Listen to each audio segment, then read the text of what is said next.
નમો અરિયંતાણમ, નમો સિદ્ધાણમ, નમો આયર્યાણમ, નમો વજ્જાયાણમ, નમો લોહે સૌવસાવુણમ. એસો પંચ નમુકારો સૌવ પાવપણાસણો મંગલાનમ ચ સૌવેસી બ્રહ્મમ વૈ મંગલમ. મંગલમ ભગવાન વીરો, મંગલમ ગૌતમ પ્રભુ, મંગલમ સ્થૂલભદ્રાદ્યા, જૈન ધર્મોસ્તુ મંગલમ. પર્વાધિરાજ પર્યુષણ મહાપર્વનો આજે ત્રીજો દિવસ. એક એક દિવસ પસાર થતા જાય અને આરાધકોનો એક ચરમ સીમાનો ઉલ્લાસ વધતો જાય.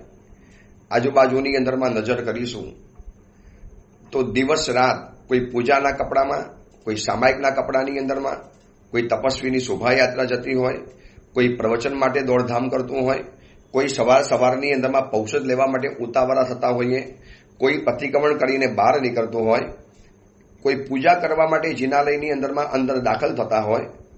આવા બધા મંગલ દ્રશ્યો આપણને આ પર્વાધિરાજ પર્યુષણ મહાપર્વની અંદરમાં જોવા માટે મળતા હોય છે. આ એક પર્વાધિરાજ પર્યુષણ મહાપર્વની એક અનેરી શક્તિ છે. એ માણસના વિચારો બદલી લે, માણસના આચારો બદલી નાખે, એના આખા ઉચ્ચારો બદલી નાખે, એના આખા વ્યવહારો બદલી નાખે. વિચાર, ઉચ્ચાર, આચાર, વ્યવહાર અને આહાર, આ પાંચે પાંચ વસ્તુની અંદરમાં ફેરફાર આ પર્વાધિરાજ પર્યુષણ મહાપર્વ કરી આપે છે. જે વિચારો સંસારની અંદરમાં રોજ બસ સંસારના ચાલતા હોય, વ્યવહારના, બિઝનેસના, પૈસા આપવાના, લેવાના, પ્રાપ્ત કરવાના, આ પેમેન્ટ આપવાનું, આ પેમેન્ટ લેવાનું, જ્યારે એના બદલે આ પર્વાધિરાજ મહાપર્યુષણ પર્વ આવ્યા એના કેટલાય દિવસો પહેલાથી એના વિચારોની અંદરમાં ધરખમ ફેરફાર થતો જાય. એના વિચારોના કેન્દ્રની અંદરમાં એક જ વાત રહે, પર્વાધિરાજ આવે છે, આ વખતે શું આરાધના કરવાની. એવા રિવાજો છે ને કે સંસારની અંદરમાં નવા લગ્ન થયા હોય તો પર્વાધિરાજ પર્યુષણ મહાપર્વના નિમિત્તને પામીને કોઈક તપસ્યા કરવી પડે. ભલે એ જે એંગલથી વ્યવહાર હોય, પણ કેન્દ્રમાં તો પર્વાધિરાજ આવ્યા ને, વિચાર બદલાઈ ગયા ને. વરના એ જ વિચાર કરી શકતા હોત, હોટલમાં જવું છે, ક્યાં ફરવા જવું છે, કઈ જગ્યાએ આ વખતે આપણે વેકેશન પૂરું કરવું છે, આવા બધા વિચારો ચાલત. એના બદલે આખા વિચારો બદલાઈ ગયા, ઉચ્ચાર બદલાઈ ગયા, બોલવાની ભાષા બદલાઈ ગઈ, વ્યવહાર બદલાઈ ગયા, આહાર બદલાઈ ગયો. બસ એકાશનું, બેસનું, તપસ્યા, લીલોતરી બંધ, પછી અભક્ષ ખાવાનું બંધ, હોટલમાં તો જવાનો વિચાર જ ન કરી શકે. આ બધું જ પર્વાધિરાજ પર્યુષણ મહાપર્વના એક કેન્દ્રની અંદર રહી અને થતું હોય છે. આવા પર્વાધિરાજ પર્યુષણ મહાપર્વનો આજે ત્રીજો દિવસ. આપણે 2 દિવસ પ્રવચનની અંદરમાં 5 કર્તવ્ય અને 11 કર્તવ્યની વાત જાણી. 5 કર્તવ્ય એટલે વિશ્વ વ્યવસ્થા છે અને 11 કર્તવ્ય એટલે જીવન વ્યવસ્થા છે. હવે આપણે એ જોવું છે કે શાવક જીવનને અનુલક્ષીને શ્રાદ્ધ વિધિ ગ્રંથની અંદરમાં પૂજ્ય આચાર્ય શ્રી રત્નશેખર સુરીશ્વરજી મહારાજાએ શ્રાવકને યોગ્ય 18 કર્તવ્ય બતાવેલા છે.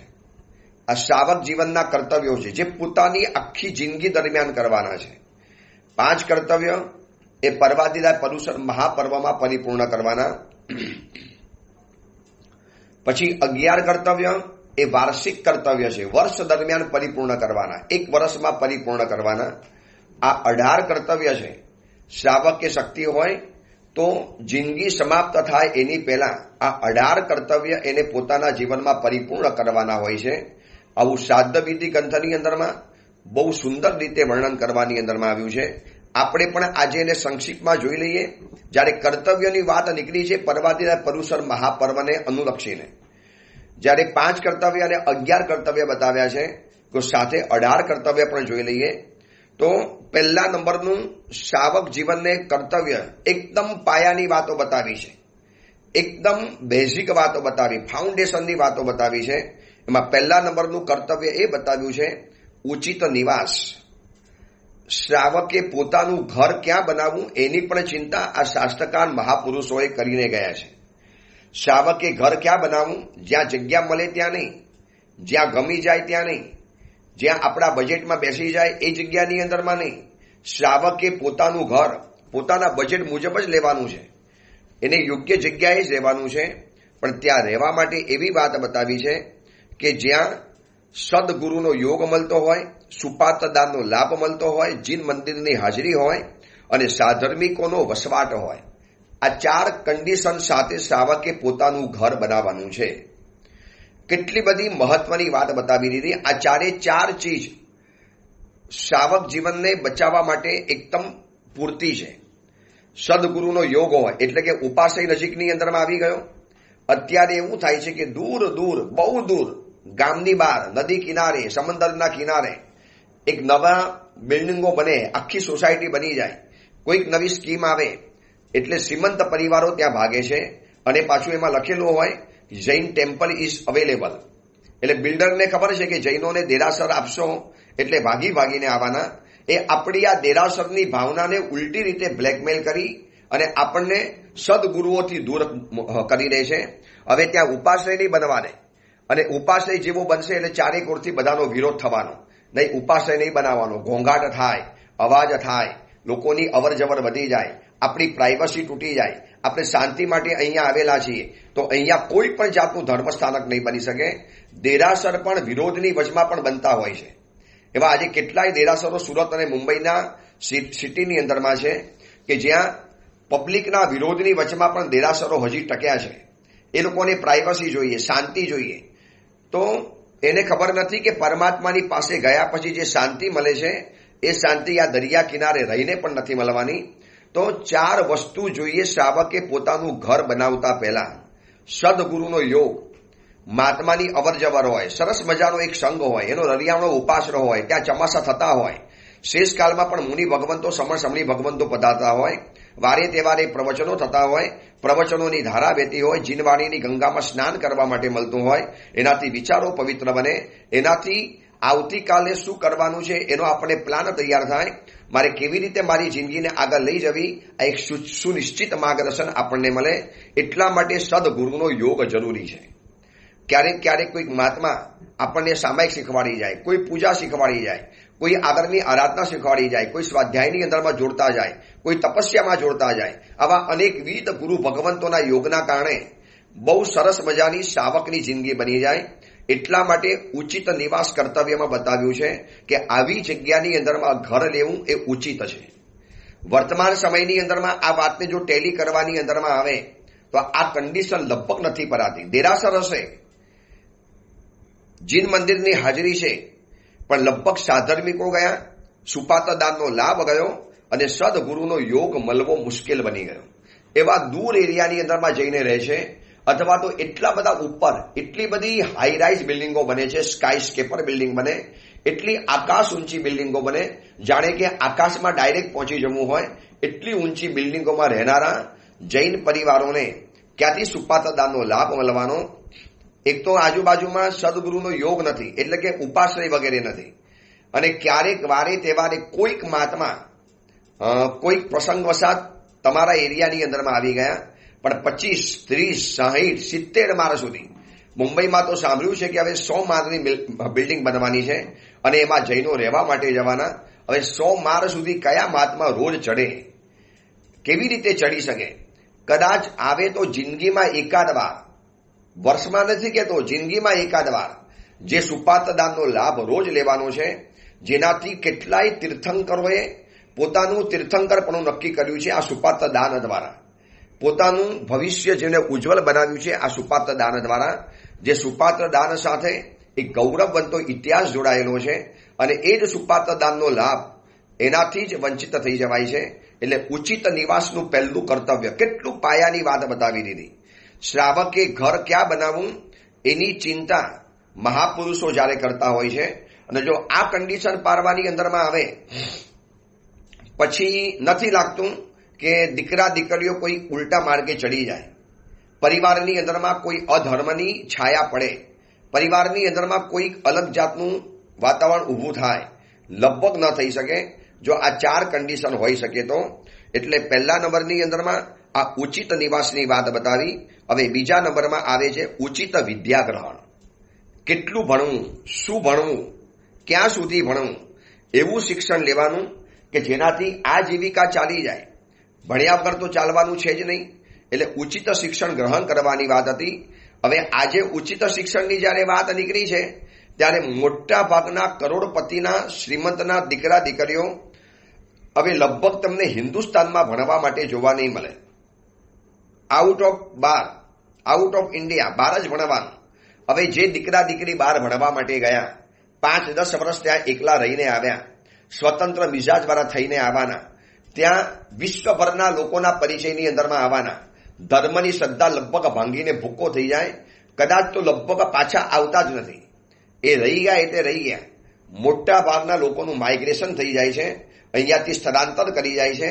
હવે ત્યાંની ચકાચોળ, ત્યાંનો બહારનો વૈભવ, ત્યાંની બહારની બધી ખાસિયતો છે એ તો માનવું જ પડે. અને ત્યાં ગયા પછી બસ માત્ર ભૌતિક જિંદગી જીવી લેવાની.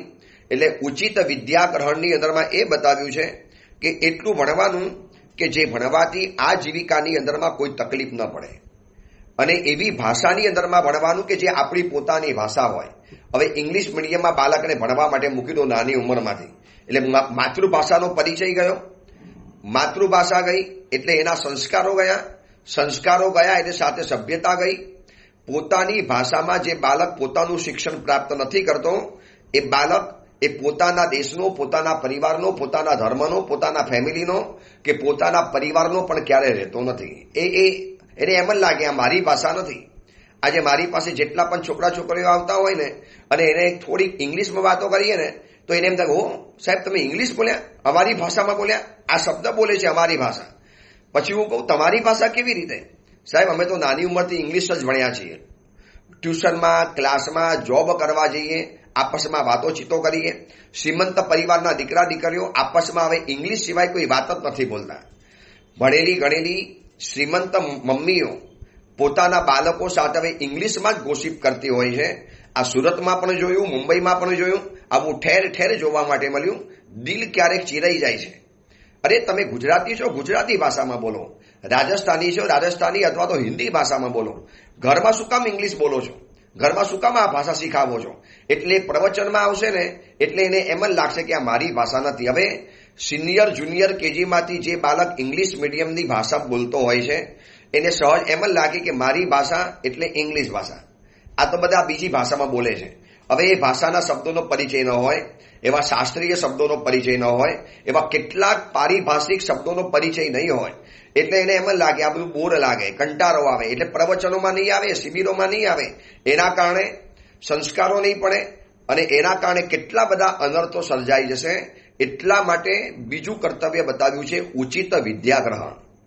અમુક ઉંમર સુધી તો માતૃભાષામાં શિક્ષણ આપવું જોઈએ. અને આજના શિક્ષણવિદો, શિક્ષણ શાસ્ત્રીઓ, શૈક્ષણિક જગતના વિશારદો આ બધા કેટલાય પુસ્તકો બહાર પાડ્યા, કેટલાય સેમિનારો કર્યા અને આજે પણ કહે છે કે દરેક બાળકે પોતાની રાષ્ટ્રભાષામાં કે માતૃભાષામાં શરૂઆતનું શિક્ષણ પ્રાપ્ત કરવાનું.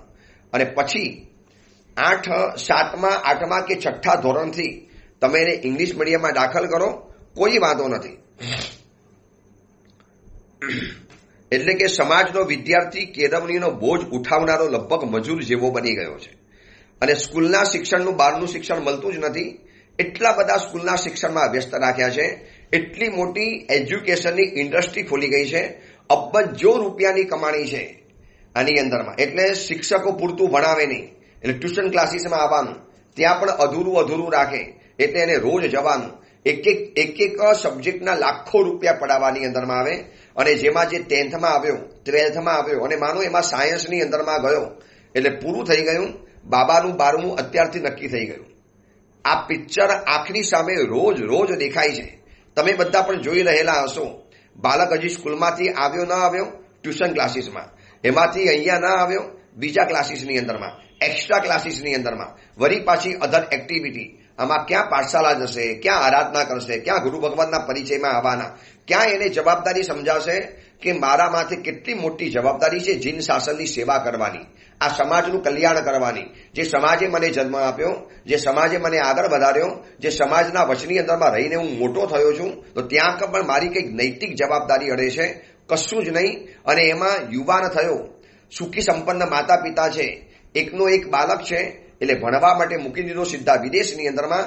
મોટા ભાગના શ્રીમંત પરિવારના દીકરા દીકરીઓ હું જેટલા જોઉં છું, હું જ્યાં જ્યાં પણ નજર નાખું છું, જેટલા મોટા ભાગે એટલે મારા હિસાબે આ રેશિયો 60 થી 70 થી કદાચ 80% જેટલો રેશિયો બની ગયો છે. શ્રીમંત પરિવારના દીકરા દીકરીઓ હવે અહીંયા ભણશે જ નહીં, દેખાદેખીથી, એક સ્ટેટસ માટે. હિન્દુસ્તાનમાં બધું સારામાં સારું એજ્યુકેશન છે. હવે તો બહુ સારું એજ્યુકેશન ખુલી ગયું છે. બસ એક મગજમાં છે, ઇન્ડિયાની ડિગ્રીની કોઈ વેલ્યુ નહીં, આપણે તો બહાર જ ભણવાનું. તો ઉચિત વિદ્યા ગ્રહણના કર્તવ્યમાં એમ બતાવે છે કે પરિવાર સચવાઈ જાય, તમારો ધર્મ સચવાઈ જાય, તમે તમારા પરિવારની અંદરમાં રહી શકો. અને જે લોકો બહાર ભણવા માટે જાય છે એ લોકોની હાલાકી જોઈ લો. જે તે ખાવાનું, જાતે બનાવીને ખાવાનું, એકલા ફ્લેટની અંદરમાં રહેવાનું, કોઈ રોકટોક ન હોય, અને એમાં સ્વતંત્ર મિજાજવાળા બનીને આવે, અને ત્યાં વિશ્વભરના સ્ટુડન્ટ્સ આવવાના, એમાં કેવા લોકોના પરિચયમાં આવવાનું, કેવા સંસ્કારો પડે. હું નથી માનતો કે બાળક કદાચ પાછો આવ્યા પછી પણ પરિવારનો, ધર્મનો કે તમારો રહી શકે, એ પોતાની અલગ દુનિયા બનાવી નાખશે. કારણ કે અલગ દુનિયામાં જીવીને આવ્યો છે. 10-10 વર્ષ સુધી તમે એને ભણવા માટે બહાર મૂક્યો છે. દીકરાઓ, દીકરીઓ, છોકરીઓ લગભગ પોતાના ઘરની અંદરમાં હવે હોતા નથી. એ આવી રીતે ક્યાંય ને ક્યાંય ભણવા માટે માઇગ્રેટ થઈ ગયેલા હોય છે. તો આ ઉચિત વિદ્યા ગ્રહણનું કર્તવ્ય આપણને શીખવાડે છે કે આટલું ભણી લો કે જેનાથી તમારા જીવનની આજીવિકા ચાલે. અને જૈન દીકરો પોતાના લોહીમાંથી વેપાર શીખીને આવેલો છે. એને બધો જ વેપાર ખબર પડે છે કે મારે શું કરવાનું, કેવી રીતે કરવાનું.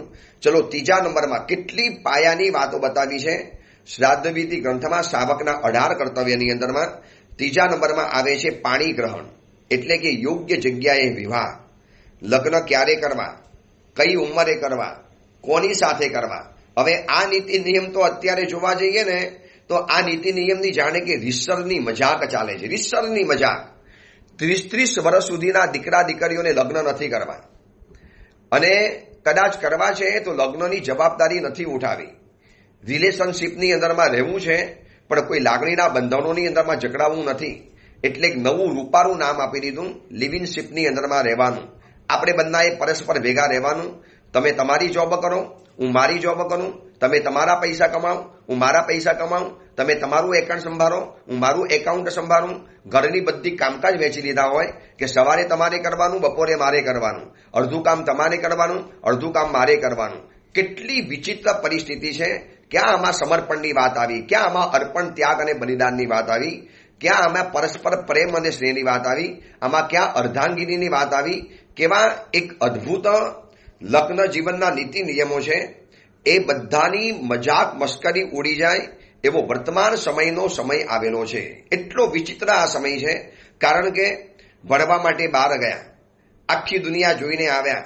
આઝાદી તો કોને પસંદ નથી આવતી, સ્વતંત્રતા તો કોને મજા નથી આવતી. બધાને પોતાની મનની સ્વચ્છંદતા જોઈએ, બંધાવવું નથી. મતલબ દૂધ પીવું છે અને ઘરમાં ગાય નથી બાંધવી. સમજી ગયા ને? જીવનની બધી જ મજાઓ ઉઠાવી છે, પણ લગ્નના બંધનોમાં જકડાવવું નથી. એટલે એના વચલો આવો રસ્તો કાઢવાની અંદરમાં આવ્યો. હવે સંતાન પેદા થાય, કોનું ગણાય? મમ્મી ગણાય કે પપ્પાનું ગણાય? કોણ સંસ્કાર આપે? માતા પિતા બંને જોબ કરે, દીકરો પણ ભણવા માટે જાય, ઘરે પાછો આવે ત્યારે ઘરમાં એકલો હોય, મમ્મી પપ્પા થાકીને પાછા આવે, લિવિંગશીપની અંદરમાં રહેનારા છે, કોઈ લાગણીના તંતુ તો બંધાયા નથી. કોણ એને રામાયણ મહાભારતની કથાઓ બતાવશે? કોણ એને આપણા ઇતિહાસની પરંપરાની વાતો બતાવશે?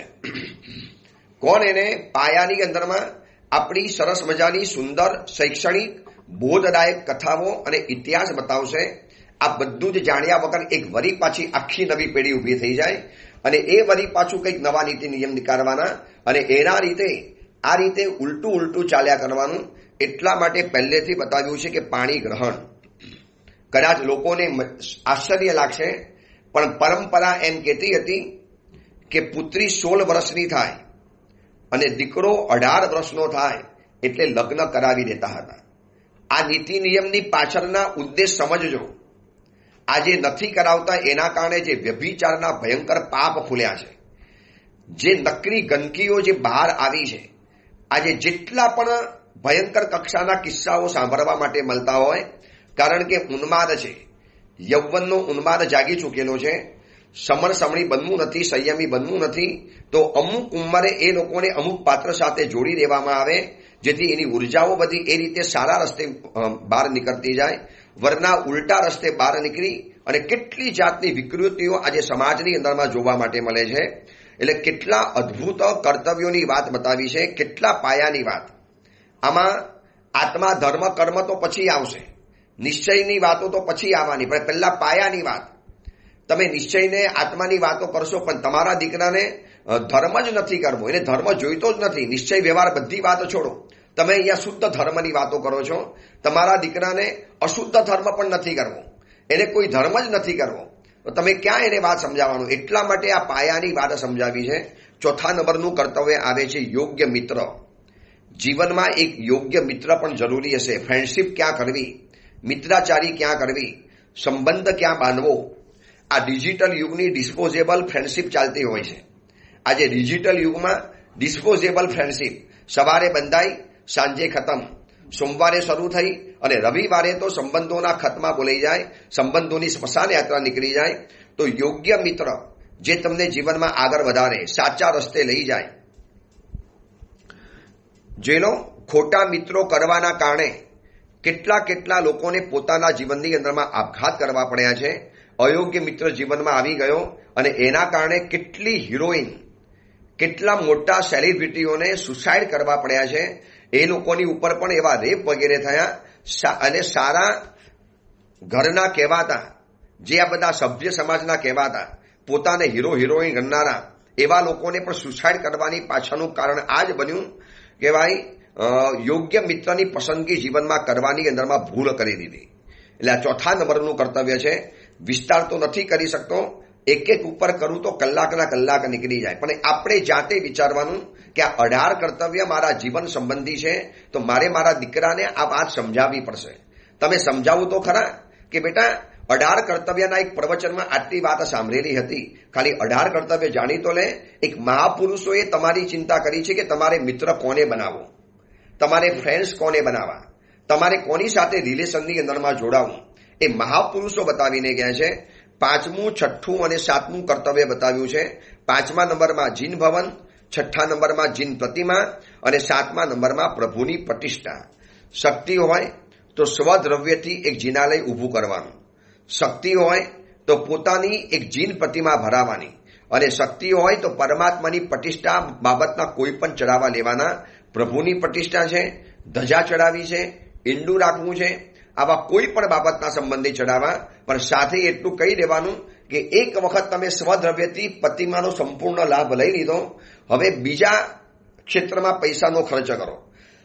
એવું જોવા માટે મળે છે કેટલાકે આપણે 108 પ્રતિમા ભરાવાની, બરોબર છે, તો એ તમારી ભાવના બરોબર છે, પણ વર્તમાન સમય મુજબ તમે એક પ્રતિમા ભરાવ્યા પછી હવે નક્કી કરો કે મારે 108 શ્રાવક પરિવાર ભરાવા. પરિવાર ભરાવા એટલે એ પરિવારનું એજ્યુકેશન, એ પરિવારનો ખર્ચ, એ પરિવારના બાળકોની સંસ્કારની જવાબદારી, અને એ પરિવાર ધર્મના ક્ષેત્રમાં સ્થિર બને, એનાના સંસ્કારના મૂલ્ય અંદરમાં ઊંડા ઉતરે, એ જવાબદારી પણ મારે ઉઠાવવાની. તો આ જીન પ્રતિમા, જીન ભવન અને પ્રભુ પ્રતિષ્ઠા આપણે જેમ કર્તવ્ય છે 5મા, 6ઠ્ઠા, 7મા નંબરની અંદરમાં, તો સાથે સાથે એ પણ જાણી લેવાનું કે એક વખત પ્રતિમા ભરાવી દીધી, તમે એક વખત સ્વદ્રવ્યથી જીનાલય બનાવી લીધું, હવે એ જગ્યાએ નહીં, બીજા કેટલા છે. યુવા શિબિરોમાં લાભ લો, શાવક પરિવારને ભરાવામાં લાભ લો, જે વર્તમાન સમયમાં અત્યંત જરૂરિયાત પડેલી છે. એવી રીતે લગરો, જે ગઈકાલે કીધું કે સંઘ દ્રવ્ય એને વધારે પરિપુષ્ટ કરવાની અંદરમાં આગળ વધીએ. આવતીકાલનો જે સમય આવવાનો છે એ સમયની અંદરમાં આ પ્રતિમાઓ ભરાવેલી કેવી રીતે સાચવીશું એ પણ આપણા માટે સવાલ છે. હમણાં કેટલીક જગ્યામાં સોના ચાંદીની પ્રતિમા ભરાવાના રિવાજો ચાલે છે. આ પ્રતિમા ભરાવાના કારણે દેરાસરોમાં જોખમ વધતા ચાલ્યા. એ પ્રતિમા ભરાવ્યા પછી લોકો તો પૂજા કરી શકતા નથી, એને હંમેશા તારામાં રાખવું પડે, લોક એન્ડ કી રાખવું પડે. એના માટે સ્પેશિયલી એક એની ઉપર સીસીટીવી કેમેરા મૂકવા પડ્યા. હવે આટલી બધી વ્યવસ્થા કરવી પડે. વર્તમાન સમય આના માટે યોગ્ય અને ઉચિત નથી. તમે એક પ્રતિમા ભરાવી દીધી, પતી ગયું. હવે સાથે સાધર્મિકોનો ઉત્કર્ષ, આપણા સાધર્મિકોને વધારે મજબૂત બનાવવા, જૈન કોમ્યુનિટી ઓર વધારે વધે, લોકો એની અંદરમાં જોડાતા જાય, આપણી જૈન પરિવારોની સંખ્યા વધતી જાય, એ બાબતના કેટલાક નાટક, એવા કેટલાક સાહિત્ય, એવા કેટલાક પ્રચારો, આ બધા માટે પણ લાભ લેવો એ પણ જરૂરી પડતો હોય છે. તો 5મું, 6ઠું અને 7મું કર્તવ્ય જોયું. હવે 8મા નંબરમાં આવે છે પુત્ર વગેરેનો દીક્ષા મહોત્સવ. પોતાના એક પુત્રને સંયમ જીવન અપાવડાવવું. કારણ કે સમણી સંસ્થા દ્વારા આ જીન શાસન ચાલે છે. આ સુધીમાં જીન શાસન ચાલતું આવ્યું છે.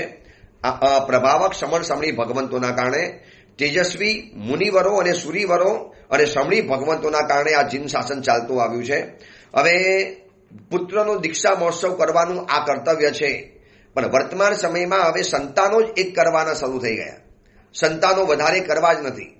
મોંઘવારી વધી ગઈ, પોપ્યુલેશન વધી ગયું, હવે સંતાન એક જ કરવાના.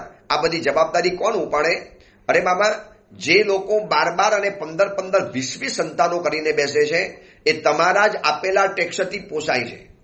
અને તમે તમારા ઘરની અંદરમાં આ નીતિ નિયમ રાખશો કે એક સંતાનથી વધારે નહીં કરવાનું, તો આમાંથી કોને દીક્ષા આપવી? હવે માનો આ દીકરો ભણવા માટે ગયો વિદેશની અંદરમાં, આ જ દીકરો ભણવા માટે બહારગામ ચાલી ગયો, આ જ દીકરો ભણવા માટે તમારી દુનિયાને છોડીને અલગ દુનિયાની અંદરમાં ચાલી ગયો, તમે તો રહી જવાના, શાસનને પણ કોઈ ફાયદો નહીં થવાનો. એના કરતાં 2-3 દીકરા હોય, 5-6 પુત્રો હોય. જોઈ લો જૂના કાળની પરંપરામાં, હજી બહુ દૂર નથી જવું, પાછલી એક પેઢી બહાર જાઓ, તમારા પિતાજીને પણ ઓછામાં ઓછા 3-4 ભાઈઓ હશે. એવા પણ કેટલા પિતાજીઓ છે જે લોકોને 9-9 ભાઈ, 7-7 ભાઈ જોયેલા છે. 7 બેન અને 5 ભાઈઓના પરિવારને હું પણ ઓળખું છું. અને એક જ માતા પિતાના 9 ભાઈઓ, એવો પરિવાર. કેટલો બહોળો પરિવાર હતો. એમાંથી કેટલા તેજસ્વી સંતાનો નીકળે, કેવા પુણ્યશાળી ભાગ્યશાળી દીકરા દીકરીઓ અવતારે અને પરિવારને પણ તારી રહે. અને એમાંથી એકાદ લીધેલો દીકરો દીક્ષા એ જીન શાસનનો પ્રભાવક યુગ પુરુષ બની જાય, બહુ વિશિષ્ટ સમણ બની જાય, જે જીન શાસનના કેટલા વર્ષોના આયુષ્યની વૃદ્ધિ કરી અને પોતે અહીંયાથી વિદાય પામે.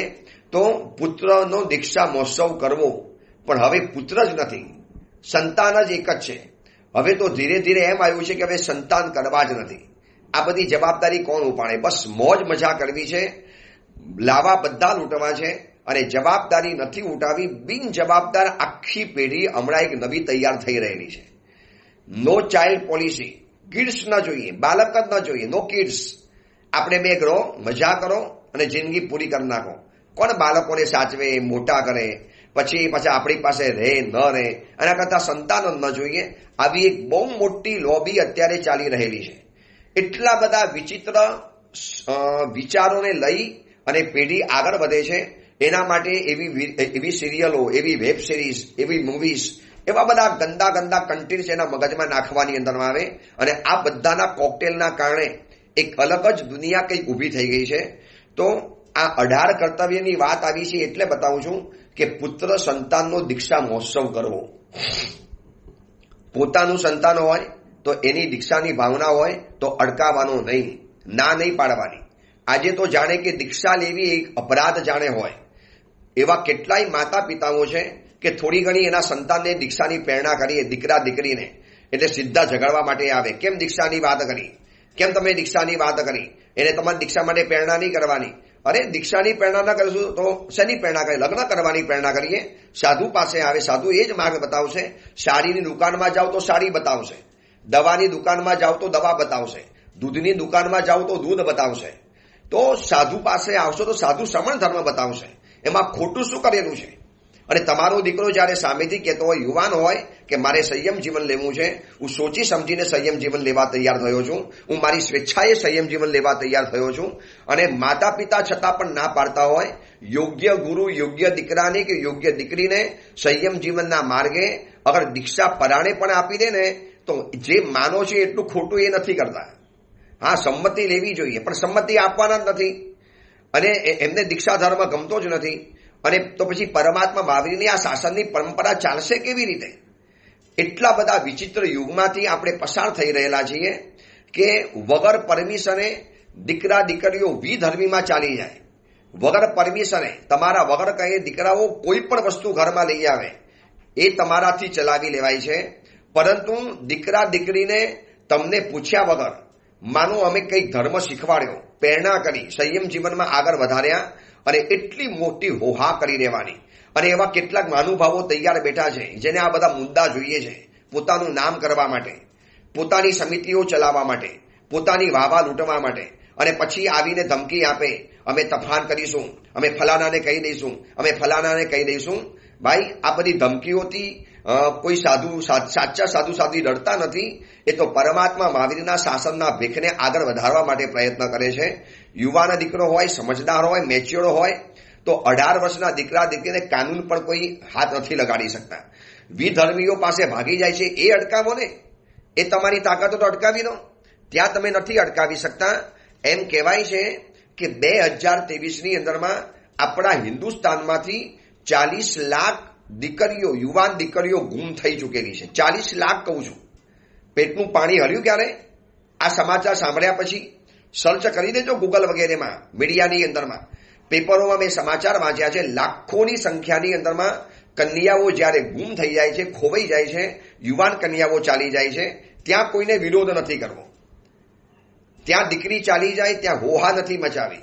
અને એક સમણી ભગવંતે યોગ્ય આત્માને યોગ્ય રીતે, યોગ્ય ગુરુએ યોગ્ય સમયે સંયમ જીવન આપ્યું. તમે ના પાડતા હતા માટે આપવું પડ્યું, દીકરા દીકરીનો આગ્રહ હતો માટે આપવું પડ્યું. અને એમ આટલો બધો ગોકીનો મચાવી દેવાનો, આટલું તોફાન મચાવી દેવાનું, જાણે કે સાધુએ જઘન્ય કક્ષાનો અપરાધ કરી નાખ્યો હોય. લોકો ઉપાડી જાય એ અજીક સમાજને પોસાશે, પરંતુ સાચા માર્ગે સાચી રીતે દીક્ષા લેવા તૈયાર થશે એ નહીં પોસાય. આ પુત્ર વગેરેનો દીક્ષા મહોત્સવની વાત આવી છે એ અંગે વાત બતાવું છું. આ કર્તવ્ય બતાવ્યું છે. કદાચ તમારું સંતાન દીક્ષા લેવા તૈયાર ન થાય તો કોકનું સંતાન દીક્ષા લેવા તૈયાર થતો હોય, એની આર્થિક સ્થિતિ નબળી હોય તો એનો દીક્ષા જીવનનો સંપૂર્ણ લાભ લઈ લેવો, એના ધર્મ માતા પિતા બનવું, એના ધર્મ સંબંધી માતા પિતા બની અને એને સંયમ જીવનના માર્ગે આગળ વધારવા, એ પણ આ કર્તવ્યમાં સાથે વાત આવી જાય. 9મા નંબરમાં આવે છે પદસ્થાપના.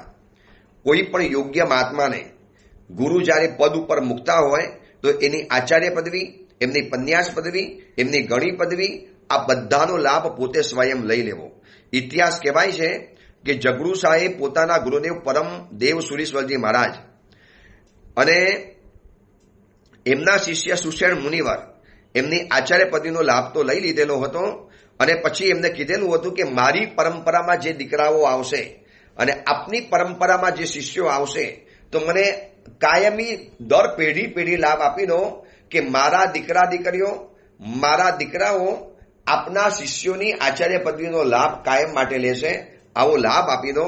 આવું ઇતિહાસની અંદરમાં એક જ ઘટના બની છે કે જેને પેઢી દર પેઢીનો આચાર્ય પદવીનો લાભ એ જગડુ શાહ પરિવારના દીકરા દીકરીઓ લઈ લીધો. આવી પદસ્થાપના હોઈ શકે. હીર સુરીશ્વરજી મહારાજને સિહોરની અંદરમાં જે આચાર્ય પદવી આપવાની અંદરમાં આવી અને એનો જે ભવ્ય મહોત્સવ થયેલો હતો એનો પણ એક અદ્ભુત ઇતિહાસ બની ગયો. 10મા નંબરમાં આવે છે શ્રુત ભક્તિ. શ્રુત ભણવું, ભણાવવું, પુસ્તકો છપાવવા, પ્રાચીન શ્રુતનો ઉદ્ધાર કરવો. જે પુસ્તકો અવેલેબલ ન હોય, જે જૂની લિપિની અંદરમાં હોય, એના લિપ્યંતર કરી એને નવી રીતે આગળ વધારવા, આને શ્રુત ભક્તિ કહેવાય છે. 11મા નંબરનું કર્તવ્ય આવે છે પૌષદશાલા નિર્માણ. એક ઉપાશ્રય બનાવવું, એક વિહારધામ બનાવવું. એટલા માટે આપણે આ જન્મદિવસના નિમિત્તને પામીને વિહારધામ ઉત્સવની યોજના મૂકી છે કે આમાં તમારું કર્તવ્ય પણ પરિપૂર્ણ થઈ જાય. શક્તિ હોય તો સંપૂર્ણ સ્વદ્રવ્યથી ઉપાશ્રય બનાવો. એક ઉપાશ્રયમાં કેટલા બધા પ્રવચનો થાય, એક ઉપાશ્રયમાં કેટલા બધા સામાયિક થાય, એક ઉપાશ્રયમાં કેટલા બધા સમણી ભગવંતો પોતાની સંયમ જીવનની ક્રિયા કરે. એક ઉપાશ્રયની અંદરમાં માનો એક ઉપાશ્રય 50 વર્ષ ટક્યો અને એની અંદરમાં આટલા વખત દરમિયાન હજારો સમણી ભગવંતો આવી ગયા. હવે વિચારો કેટલા કલાકો સ્વાધ્યાય થયો, કેટલા કરોડો શ્લોક પ્રમાણ અંદરમાં ગ્રંથોના સ્વાધ્યાય થયા, કેટલા હજારો જેટલા ગ્રંથોનું વાંચન થઈ ગયું, કેટલાય કલાકોના હજારો કલાક પ્રવચનો થયા, હજારો આમિલ થયા. આ બધાનો લાભ એ ઉપાશ્રય બનાવનારને મળી જાય. કેટલો અદ્ભુત લાભ છે. એક વિહારધામનો તમે લાભ લીધો, એક યોગ્ય જગ્યાએ વિહારધામ બની ગયું. સમણી ભગવંતોની સુરક્ષા પણ થઈ ગઈ, એમને વિશ્રામ અને વિરામનું સ્થાન બની ગયું. આવીને થાક ઉતાર્યો, આવતીકાલના વિહારની તૈયારી કરી, સાથે સ્વાધ્યાય, પ્રતિક્રમણ, આરાધના વગેરે કરી અને ઉત્તમ સમણ સમણી ભગવંતો તપસ્યા કરશે, આંબિલ વગેરે કરશે. અજૈનોના ઘરમાંથી નિર્દોષ ગોઠવી પાણી વોરી અને તમારા બનાવેલા ઉપાસની અંદરમાં વાપરશે. લખલૂટ પુણ્યનું સર્જન થઈ શકે છે આ વિહાર દાન દ્વારા. એટલા માટે જે મહોત્સવ કરવા જરૂરી પડે છે, હું વર્ષ દરમિયાન વિચારું છું કે આ વખતે કયો મહોત્સવ કરી શકાય. કોઈ એવો શોખ નથી કે ભક્તોને બોલાવવા અને એક દિવસ ઠાઠમાર કરી દેવો એક દિવસનો. બધું જ થઈ શકે એમ છે. સ્વામી વાત્સલ્ય થઈ જાય, સંગીતકાર આવી જાય, એક દિવસમાં 1000-2000 માણસ આવી જાય અને જય જયકાર થઈ જાય, માઇક ઉપરથી ગુનાનો વારો થઈ જાય. ભૈયા એ બધું નથી કરવું. એવી રીતે ઉજવવો છે જન્મદિવસ કે એના નિમિત્તને પામી અને જીન શાસનના કેટલાક અધૂરા રહેલા કાર્યો પરિપૂર્ણ થઈ જાય. તો આ વિહારધામ ઉત્સવ અહીંયા પણ 11મા નંબરનું કર્તવ્ય બતાવ્યું છે, પૌષદશાલાનું નિર્માણ. એક પોતાની પૌષદશાલા હોય, એક પોતે ઉપાસેનો લાભ લીધો હોય, સંપૂર્ણ લાભ ન હોય તો પ્રવચન ખંડ, ગોચરી ખંડ, આરાધના ખંડ, કોઈ પણ એક નાનકડો લાભ મારે લેવો છે. આ વિહારધામ ઉત્સવની પ્રેરણા તમને કરવાની અંદરમાં આવી છે. નાનો મોટો કોઈ પણ લાભ શક્તિ સંપન્ન હોય અને કહી દે ગુરુદેવ આખું એક વિહારધામ મારા તરફથી, તો બહુ ઉત્તમ બાબત છે. પણ એ શક્તિ ન પહોંચતી હોય તો થોડામાંથી થોડું કંઈક તો લાભ લેવો છે. આ 11મા નંબરનું કર્તવ્ય. 12મા નંબરનું આવે છે યાવતજીવ સમ્યક્ત્વનું પાલન. સમ્યક્ત્વ એટલે દેવ, ગુરુ અને ધર્મ જે મારા છે એ સિવાય મારે બીજાને માથું નહીં ઝુકાવવું, અન્ય દેવી દેવતાઓની માનતાઓ નહીં મારવી, મિથ્યાત્વી દેવી દેવતાઓની આરાધના નહીં કરવી. આ યાવતજીવનું સમ્યક્ત્વનું પાલન છે. 13મા નંબરમાં આવે છે અણુવ્રતોનો સ્વીકાર. મહાવ્રતોનો સ્વીકાર ન થાય ત્યાં સુધી અણુવ્રતોનો સ્વીકાર. કે 5 અણુવ્રત, અમારા 5 મહાવ્રત હોય, સાવક જીવનના જે 5 અણુવ્રતો છે, 14 નિયમ છે, 12 વ્રત છે, આ બધાનો સ્વીકાર કરવો. 14મા નંબરમાં દીક્ષાનો સ્વીકાર. સ્વયં દીક્ષા લઈને શક્તિ પહોંચતી હોય તો પોતે સંયમ જીવન લે, પોતે સાધુ જીવનની અંદરમાં આવી જાય, સ્વયં સંયમી બની અને સુંદર મજાની આત્મકલ્યાણની આરાધના કરે. આ પણ એક કર્તવ્યમાં આવે છે. શક્તિ હોય તો શાવક નક્કી કરે કે આ વેશમાં તો મરવું જ નથી. શક્તિ હોય તો સંયમ જીવન સ્વીકારી અને સંયમ જીવનના વેશની અંદરમાં જ આગળ વધવું છે. તો દીક્ષાનો સ્વીકાર. 15મા નંબરમાં આવે છે આરંભ સમારંભનો ત્યાગ. અમુક ઉંમર થાય એટલે જિંદગીને નિવૃત્ત બનાવી દો. 60 વર્ષ ગયા, 70 વર્ષ ગયા, હવે આરંભ સમારંભના કોઈ પણ પ્રસંગોની અંદરમાં જવું નથી. બસ આટલું શાવક નક્કી કરી દે. હવે ઉંમર થઈ ચૂકી છે, હવે એક ઉંમર સુધી બધું જ કર્યું, હવે નિવૃત્ત જીવન. કયા સમયમાં મૃત્યુનો બોલાવો આવી જાય ખબર નથી.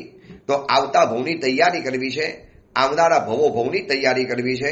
તો આ રીતે આરંભનો ત્યાગ કરી લે. આરંભ સમારંભનો ત્યાગ કરીને બહુ અલ્પ વસ્ત્ર, અલ્પ જરૂરિયાત, ઓછામાં ઓછી ચીજોનો વપરાશ કરી અને પોતાની જિંદગી આરામથી ગુજારી લે. 16મા નંબરમાં આવે છે બ્રહ્મચર્ય વ્રતનું પાલન. અમુક લગ્નના વર્ષો થઈ ગયા, સંતાનો આવી ગયા, એના પણ લગ્ન થઈ ગયા, હવે બસ એક બ્રહ્મચર્યનું પાલન કરવું છે. વિષયોના સેવનથી નિવૃત્ત થઈ જવું છે. અથવા તો લગ્ન નથી કર્યા તો લગ્ન ન થાય, સંયમ જીવન સ્વીકારાય તો સરસ છે, અને સંસારમાં રહેવું પડે તો લગ્ન ન થાય ત્યાં સુધી બ્રહ્મચર્ય વ્રતનું પાલન. 17મા નંબરમાં આવે છે શ્રાવકની 11 પ્રતિમાને વહન કરવી. શ્રાવકની જે 11 પ્રતિમાઓ આવે છે એનું મહત્વ બહુ અલગ છે. એ બહુ અલગ વિષય છે, લાંબો વિષય છે. આ 11 પ્રતિમાને વહન કરનારા શ્રાવકો હતા. શ્રાવક જીવનની ઉચ્ચ કોટીની આરાધના છે આની અંદરમાં. અને 18મા નંબરમાં આવે છે અંતિમ આરાધના. હવે સંસારમાંથી જ્યારે જવું તો પડશે જ, આયુષ્ય તો ક્યારેક પરિપૂર્ણ થવાનું. તો આયુષ્ય પરિપૂર્ણ થાય એની પહેલા અંતિમ આરાધના કરી લઉં. એક બધું ઓસરાવી દઉં. મરતા પહેલા બધી જ વસ્તુ ઓસરાવી દેવાની. કદાચ મરતી વખતે હોશ હોય કે ન હોય, ભાન હોય કે ન હોય, એવા કેટલાય બીમાર વ્યક્તિઓ છે જે હોસ્પિટલના ખાટલે પડ્યા છે. દિવસોના દિવસો, મહિનાના મહિનાઓ નીકળે છે, બેહોશ અવસ્થાની અંદરમાં છે, પરંતુ ઓસરાવાનું રહી ગયું છે. હવે એને કેવી રીતે સમજાવી શકીએ? સભાન અવસ્થા હોય તો 70 વર્ષની ઉંમર થઈ ચૂકી હોય, સભાન અવસ્થા છે, તો એટલું નક્કી કરી દેવાનું કે મોત આવ્યા પછી આ બધાની સાથેનો મારો સંબંધ કટ, અને જીવું છું ત્યાં સુધી જેટલી વસ્તુ વાપરીશ એટલી છૂટ, બાકી બધાનો ત્યાગ. આવી આખી એક પરિભાષા આવે છે જેને ભવોભવના પૂતગલ ઓસરાવાની ક્રિયા કહેવાય. દર વર્ષે હોળી દરમિયાન હું જ્યાં ચોમાસું હોઉં ત્યાં કરાવડાવું છું. ભવો ભવના પૂતગલ વોછરાવવાની ક્રિયા આજુબાજુના તમારા સંઘોમાં પણ થતી હોય છે લગભગ. તો આ ક્રિયામાં જોડાઈ જવું જોઈએ. આ ભવો ભવના ભવાંતરોના બધી જ જાતના પૂતગલો ઓસરાવી દેવાની અંદરમાં આવે. આ અંતિમ આરાધના કહેવાય છે. બસ આ 18 કર્તવ્ય છે. કેટલા અદ્ભુત 18 કર્તવ્યો, કેટલી બધી પાયાની વાત, કેટલી પાયાની સમજ, કેટલી ચિંતા મહાપુરુષો બેઠા બેઠા કરતા હોય છે. એટલે આપણે મિત્ર કોને બનાવવા ન બનાવવા એના માટે મહાપુરુષો ચિંતિત છે. આપણે ઘર ક્યાં બનાવવું ન બનાવવું એના માટે આ મોટા મોટા મહાપુરુષો ચિંતા કરીને ગયા છે. ઉચિત વિદ્યાગ્રહણ, કેટલા પાયાના 18 કર્તવ્ય છે.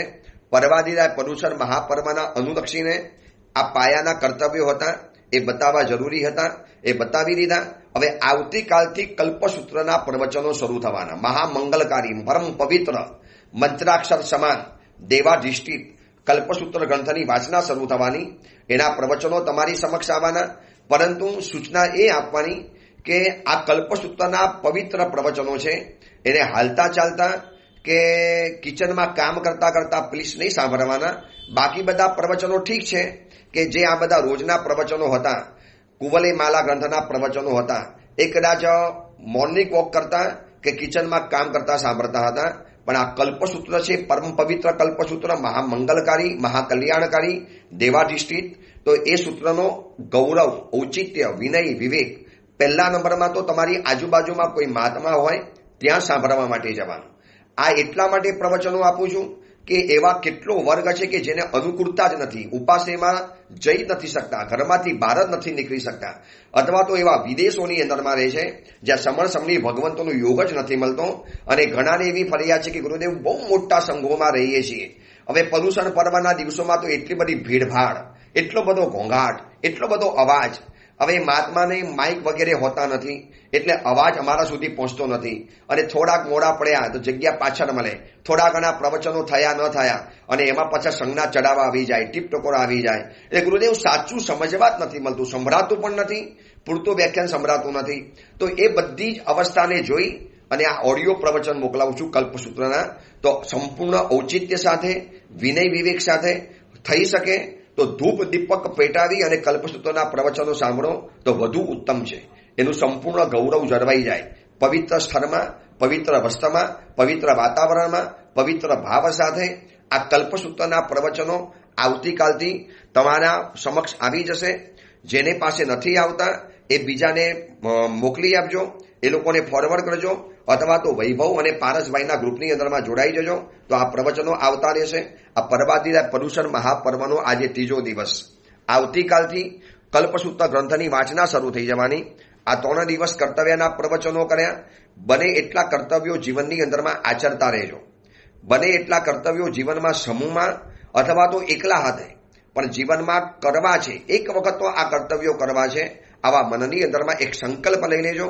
બસ એ જ મંગલ કામના, મંગલ ભાવના. ખૂબ સુંદર રીતે આરાધનામાં આગળ વધો અને કર્મક્ષયનું આ પર્વ છે.